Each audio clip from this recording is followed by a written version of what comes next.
Hello everyone, welcome back to Spardha lines. ಇವತ್ತಿನ ಕ್ಲಾಸಲ್ಲಿ ನಾವು ಮ್ಯಾಥಮೆಟಿಕ್ಸ್ ಶಾರ್ಟ್ ಕಟ್ಸ್ ಅನ್ನ ಕಲಿತಾ ಹೋಗೋಣ.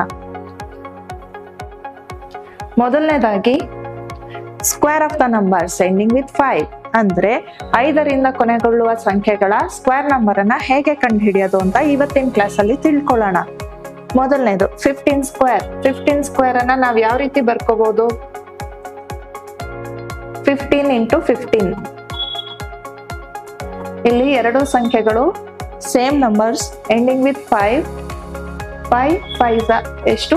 25 ನ ಬರ್ಕೊಳ್ತೀವಿ.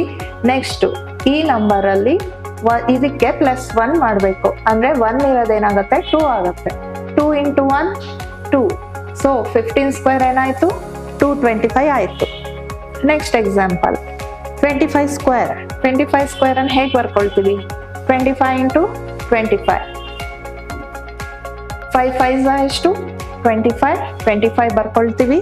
ಈ ನಂಬರ್ ಅನ್ನ +1 ಅಂದ್ರೆ ಏನಾಯ್ತು? 3 ಆಯ್ತು. 3 ಇಂಟು 2 ಏನಾಯ್ತು? 6. ಸೊ 25 ಸ್ಕ್ವೇರ್ ಏನಾಯ್ತು? 625 ಆಯ್ತು.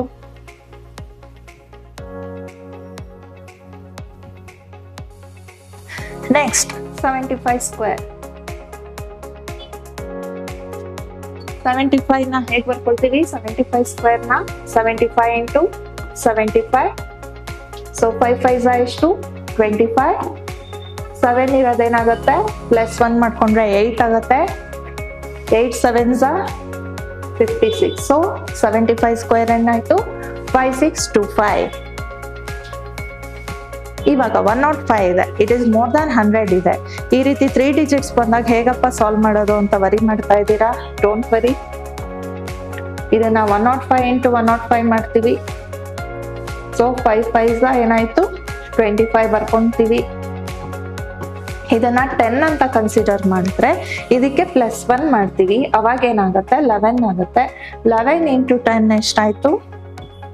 110. So answer is 11025. This is very simple, very shortcut. Thank you.